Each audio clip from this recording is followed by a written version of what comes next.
Greetings, everyone. You are watching the Maria Cozette Show, where the left brain meets the right. Tonight, I have a very special episode for you because I am going to devote the entire 30 minutes to interviewing a fascinating otherworldly man. He is my mentor and many other things. So sit down, relax, and get ready for a very insightful interview. And of course, for any further information about the show, please visit mariacozette.com. Stay with us. You are back and tuned in to the Maria Cozette Show. Today, my guest is very special. He is very, very special to me in that he's my mentor, and so I feel very honored and blessed to have him on my set.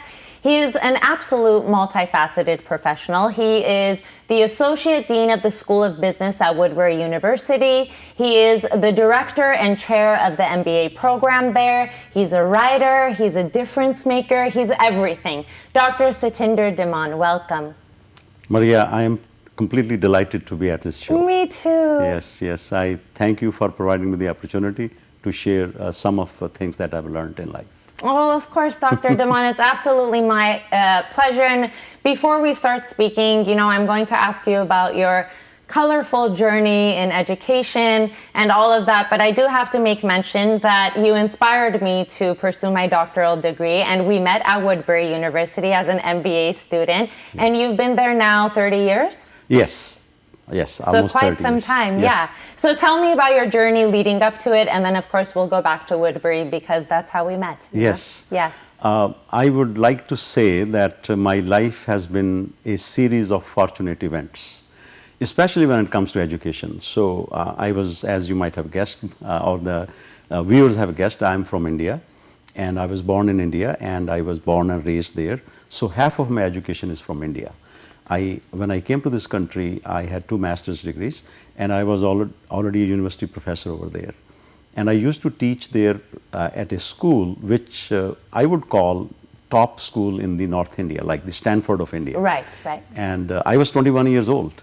My first teaching assignment, I was right of the grad school. I was gold medalist. In India, if you stand first in the state, in the university, they give you gold medal. So I was, again, I said, very fortunate. So my first position was a teaching position as a professor of commerce, and I started teaching at an early age. And it gave me an opportunity to understand how learning takes place from the young people's mind. So early on, I was given that opportunity. Then I did my MPhil, which was another kind of, it was a semi-research degree in econometrics. So I taught at that university, at that college for 10 years. Wow. After that, there was an opportunity to come to United States as a Rotary International Scholar.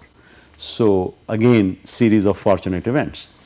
So I came to Tarzana, district 526, I think, Rotary district, as a Rotary International Scholar. Right. And when I came here, I, met with my future wife, Shelley. And after that, I went back. The condition is that you stay here and then go back. Oh, I see. And then, I came back again. And then, the moment I came here, a couple of months later, we got married. Oh. So we were just driving one day by Woodbury, and I looked at Woodbury University and I said, this is a beautiful campus. It really is. It would be nice to teach here. When my first class, ended, there was a girl, Samantha. The reason I mention that is because my life has been, as I said, series of fortunate events. Right. So Samantha came after the class. She said, Professor, I need to talk to you. I said, I'm listening. She said that, I have some learning disability sort of thing. And she used the word dyslexia. And you will not believe it, coming from India, I have not heard that word. What I believe in is that you may take longer to learn something, but nature would have given you something to compensate. Right. Again, goes back to your concept of left yeah. and right brain. Woodbury University is a wonderful place, is a unique place, and it nurtures people. Look at you, it nurtures people. You came from CSUN, right? Yeah. And you came to Woodbury. I still remember where you were sitting in my information session. Now let's talk about all the very many facets of your life. So you've been teaching now for 41 years, spanning across 4 continents. And you've earned many accolades. And what do you feel are the vital characteristics for a teacher to possess, and that is to say, aside from instructional skills, because knowing you and learning a great deal from you, you're more than just an educator. So what do you feel are the vital characteristics? That's a wonderful question, Maria. Thanks for asking that. Because teaching is, I come from a country where teaching is considered sacred. Right. Teaching is not a job. It's not a profession even. It is a calling. It is something deep down. And a teacher is somebody who, he or she, who has a desire to give. A teacher is somebody who has a desire to touch future. A teacher is somebody who has a desire to shape the future of people who come, in the class and who participate in the learning teaching experience. From the day one, I was very convinced that teaching is not about giving information. It is about opening minds. When we talked, remember we had a conversation after you finish your MBA, I said, Maria, do a favor to yourself and to me as well as a teacher. Because you see, the beauty of being a teacher is there are two relations in life which are very special. The one is parent and the other one is teacher. Right. And why they are very special, I will share that with you. You see, generally speaking, we do not like to be defeated in life. We want to always win. But there are two relations in which defeat is sweet. When your students surpass you, you like it. You don't feel left out or defeated. And when your children surpass you. I'm a direct product of that, because you made me look at education in a much different way than I did when I first began the MBA program. Even when I was finishing, I wasn't looking to pursue a doctorate. So thank you for that. Yeah, you see, as Aristotle says in his book Ethics, he says a happy life is not the byproduct of being a good person. A happy life is being a good person. And I know that you've done a lot of work in fulfillment, and you hold that very dear to you. And you've been invited to conduct 20 keynote plenary sessions at universities, conferences, as well as a TEDx talk. And so you've definitely mastered public speaking, but more so I would say storytelling. And so tell me a little bit about how you utilize creativity in communicating with your students, and then how that's translated over to your work in fulfillment. I learned the art of communication sitting at the feet of my teachers in India. So my teachers who prepared me in the art of communication, they told me, they said that always start with a story and tell some stories in between and then end with the story. You will feel a part of the story, and then there comes a time in the story where the tension is released, the final stroke of the story, where something underneath from your feet is pulled out, and you are kind of sort of shaken in terms of your belief system, because the story has a shock value at the end. So here is an example. There was a mailman or postman in India, and he used to go to deliver letters to 4 or 5 cities, 4 or 5 small towns. For last 20 years he was doing that. One day, Maria, he gets a letter and he looks at the address, and the address looked very new and strange. He said that, I am aware, I'm familiar with every nook and corner of this town and these towns, but I don't think that I ever deliver letter here. So he's kind of on a new territory here. So he goes to the house, as the address was there, and it was a registered letter, needed the signature of the person, and there was a doorbell. He rings the doorbell, and from inside there was a female voice comes that please leave the letter under the door. She said, no ma'am, it's a registered letter, you have to sign. She said, then wait. Now, after she said wait, it took her 5 minutes, 10 minutes, 15 minutes. And this person became impatient. He said, ma'am, I have to deliver letters to other people also. This is not the only work I have got, so please hurry. And when Maria, the door was opened, he saw there was a young girl who was crawling because her legs were paralyzed. So, he said, ma'am, I was so sorry that I was kind of feeling impatient. But she said, no, you didn't know, so it's not your fault. So she signed, and she got the letter, and he left. About 2 months later, there was another letter for the same address. Now he was kind of very happy that now, he will be able to deliver another letter, and now he knows the address. So he goes to the house for the second letter. It was a registered letter again, and he rings the doorbell, and he says, there was a voice, who is this? He said, I have a letter. And he said, you don't have to come to the door, I know you. You don't have to even sign. I will just put the letter under the. She said, no, please wait. I have something for you. Now, this is the story I use to teach empathy. Now, so watch for empathy, the link with the empathy with the story when the story finishes. It's coming to close now.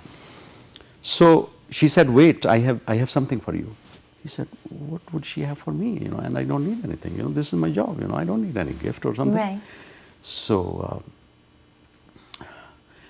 when she comes after 10 minutes, she comes, opens the door. She had a box, very nicely wrapped, a gift for him. She said, no. He said, ma'am, no, I can't accept gift. This is my job. He said, no, please, I insist. This is for you, and I want you to open it when you go home. When all your letters are delivered today, when you go home, easy in your living room, just open it. Maria, when he goes home, he opens the package, and there was a pair of shoes. This man has been delivering letters for 20 years. He didn't have shoes. He was so poor.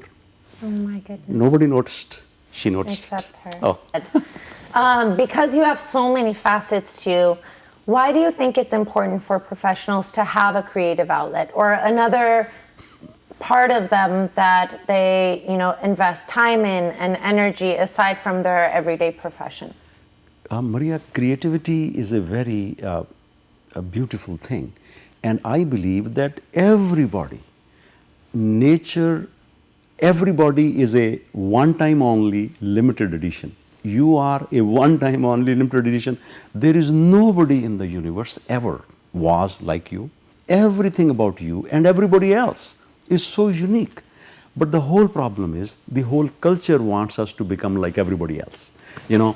So I think what as a teacher we need to do is we need to just watch a student's gift. So a teacher's responsibility is to help them discover that area where he or she the student is good. Right. So I think that as a teacher, I feel it is my responsibility that I help a student blossom.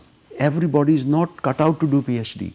To some people I will say you should do DBA. To some people I will say, okay, you should do Masters in Creative Writing. So PhD, based on my experience, I can say within 10 minutes, if a student is in my class, I can tell with, of course, some margin of error, whether they are PhD material or not. So creativity is nothing special. You know what creativity is? Creativity is just being yourself. The moment you claim your right to be yourself, and you're not trying to be like, because one person is enough. One Elvis Presley was enough. Nature doesn't want to, right? You should carve out your own thing, You shouldn't follow other people. So creativity is the art of becoming true to yourself.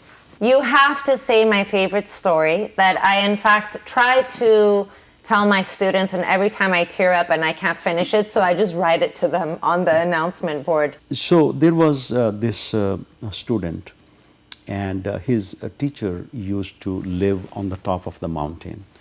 And this teacher's job was, that he will be teaching at the top of the mountain, but he's very old. And the students who will be working with him, their job will be that they will go down in the valley, bring water for the teacher. And those water carriers, imagine a bamboo long stick and then 2 earthen pitchers on both sides, and you carry it on. Just visualize. In the old days, people will carry water. They will be called water carriers. So the students will do this every day. They bring water from the valley, the river, to the top of the mountain for the master to take bath or wash or to cook or something. And one day, what happened was, this student who was carrying the water, so imagine those 2 pitchers, one in the front, one in the back. And there was a conversation going on between 2 pitchers, earthen pitchers. And one of the pitcher had a crack in it. So what used to happen was, you put water in it from the base of the mountain. By the time you reach at the top, all the water would have oozed out or leaked out. And when you reach the top, that pitcher will be empty. So one day, this pitcher felt very low self-esteem. He said, look at me. Look at how unfortunate I am. You know, God made me, nature made me as a pitcher to hold water. This pitcher, who was complete and whole, now tells the other one, which is a little bit cracked. He said, no, my friend, have you noticed that there are flowers on the mountain only on your side? Ah, right? Beautiful. And there is a student who comes after us. He picks up the flowers and he puts them on the table of the master. It's beautiful. Oh, wow. So that's the beauty, you know. The beauty is that we all, even if in all our imperfections, we both got moved. That's the beauty of storytelling, right?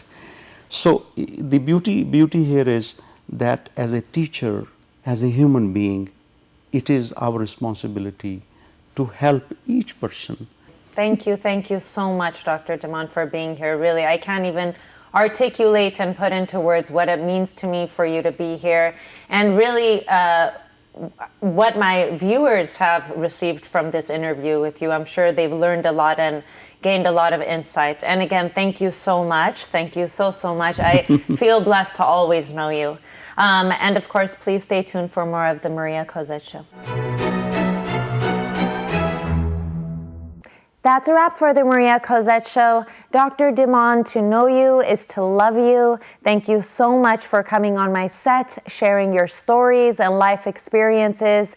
If you guys want to find out more about Dr. Satinders Dhiman and all the amazing work that he does, specifically the books that he writes and publishes, please visit foreverfulfilled.com. And of course, for any further information about the show, like us on Facebook, follow us on Instagram, and always remember, everyone, stay creative. I'm out.